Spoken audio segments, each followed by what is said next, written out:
Andijon davlat tibbiyot instituti davolash fakultet 3-kurs talabasi Asqarov Mustafa. Men bugun sizlarga glomerulonefrit haqida ma'lumot beraman. Bu buyraklarning glomerulalari yallig'lanishi, glomerular buyraklarning asosiy vazifalari, ya'ni siydik ishlab chiqarish va organizmdagi suyuqlik muvozanatini saqlash buzilishi mumkin. Ushbu kasallik buyraklarning filtratsiya qobiliyati pasayishi, siydikda o'zgarishlar ba'zan buyrak yetishmovchiligiga olib kelishi mumkin. Etiologiyasi va sabablari.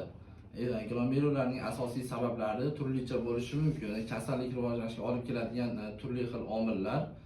Birinchisi, glomerular ko'pincha streptokok yoki boshqa bakteriyalar tomonidan keltirilgan infeksiyalardan keyin rivojlanadigan kasallik hisoblanadi. Eng ko'p uchraydigan holat bu streptokok tonzitli yoki skarlatina qizamiqdan keyin rivojlanadigan glomerulonefritdir. Autoimmun kasalliklar. Ba'zi hollarda immun tizimi o'z organizmiga qarshi hujum qiladi va glomerularning yallig'lanishiga olib keladi. Bunday holatlarda kasallik autoimmun glomerular deb ataladi. Masalan, lupus yoki vaksulit kabi kasalliklar buyrakda glomerulonefrit yuzaga keltirish mumkin. Genetik omillar. Ayrim hollarda glomerulonefrit rivojlanishiga genetik omillar sabab bo'lishi mumkin. Masalan, Alport sindromi genetik kasallik buyrak glomerulonefritni keltirib chiqarishi mumkin. Yuqori qon bosimi, gipertenziya, uzluksiz yuqori qon bosimi glomerullarda yallig'lanish va zarar ko'rishiga olib kelishi mumkin. Dori-darmonlar va toksik moddalar. Ba'zi dori-darmonlar, masalan, antibiotiklar va og'ir metallar buyrak uchun toksik bo'lishi mumkin va glomerulonefrit rivojlanishiga sabab bo'lishi mumkin.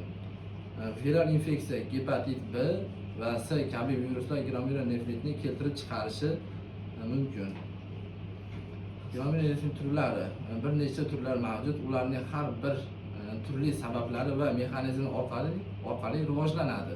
O'tkir glomerulonefrit bu tur ko'pincha streptokok infeksiyalar yoki boshqa infeksiyalardan keyin rivojlanadi. O'tkir glomerulonefrit tez rivojlanadi. Ko'pincha siydik, qon oqsiz, shishlar va qon bosimini ko'tarilishi bilan belgilanadi. Xronik glomerulonefrit bu kasallik uzoq vaqt davom etadi va boshlanishda yengil alomatlar bo'lishi mumkin. Xronik glomerulonefrit oxir oqibat buyrak yetishmovchiligiga olib kelishi mumkin. Odatda xronik glomerulonefritni autoimmun kasalliklar yoki uzoq davom etadigan yuqumli kasalliklar keltirib chiqarishi mumkin. Minimal o'zgarishlar kasalligi bu turdagi glomerulonefrit mikroskopik tuzilishlarda faqat kichik o'zgarishlar mavjud. U odatda bolalarda uchraydigan tez siydik oqsilning ortishi bilan belgilanadi. Fokal segmentlar glomeruloskleroz bu turda glomerullarning ba'zi qismlari shikastlanadi. Bu ularning fibroziga olib keladi. Odatda bu kasalliklar qayta tiklanishi qiyin bo'ladi. Glomerulonefritning belgilari. Glomerulonefritning klinik alomatlari quyidagicha bo'lishi mumkin. Birinchi alomatlari: siydikda qonning paydo bo'lishi glomerulonefritning asosiy belgilari bo'lishi mumkin. Siydikda qizil yoki ko'karmoq rangi bo'lishi mumkin. Ikkinchi belgisi siydikda oqsil miqdori siydikda ortishi glomerulonefritning boshqa muhim belgilari hisoblanadi. Bu holatda siydik ko'pincha ko'pik bo'ladi. Shishlar, edema, buyrak funksiyalari buzilganda organizmda ortiqcha suyuqlik to'planadi. Bu esa oyoqlar, yuz yoki qo'llarda shishlar ko'rishimiz mumkin. Yuqori qon bosim, gipertoniya, bu buyraklarda normal ishlashi buzilganda qon bosimi ko'tarilishi mumkin. Bu esa bosh og'riq, ko'ngil aynishi va boshqa alomatlarni keltirib chiqaradi. Charchoq va zaiflik. Bu buyraklarning faoliyati va yomonlashishi va organizmda toksinlar to'planishi charchoq va zaiflikni keltirib chiqarishi mumkin. Qorin og'rig'i. Ba'zi hollarda glomerulonefritda qorin og'rig'i olib kelishi mumkin. Glomerulonefritning aniqlash usullari. Glomerulonefritni aniqlash uchun quyidagi diagnostik usullari ishlatiladi. Siydik tahlil, siydikda qon va oqsil aniqlash uchun siydik tahlil o'tkaziladi. Agar siydikda qon yoki yuqori miqdorda oqsil mavjud bo'lsa, bu glomerulonefritning mavjudligini ko'rsatishi mumkin.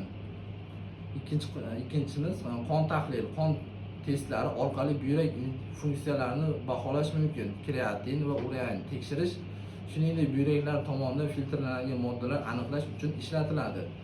Buyrak ultrasonografiya bu usullar buyraklarning strukturasi va o'lchamini tekshirish uchun qo'llaniladi.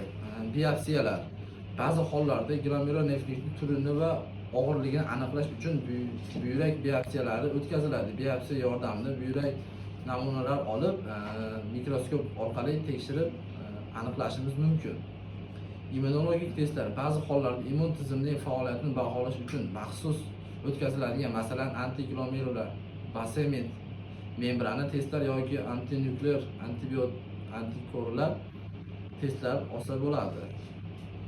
Glomerulonefritning oldini olish choralari: yuqumli kasallikni davolash va ularga vaqtida aralashish, yuqori qon bosimini nazorat qilish, sog'lom turmush tarzini yuritish, jismoniy faollik va to'g'ri ovqatlanish, autoimmun kasalliklar va boshqa holatlarda davolash to'g'ri keladi.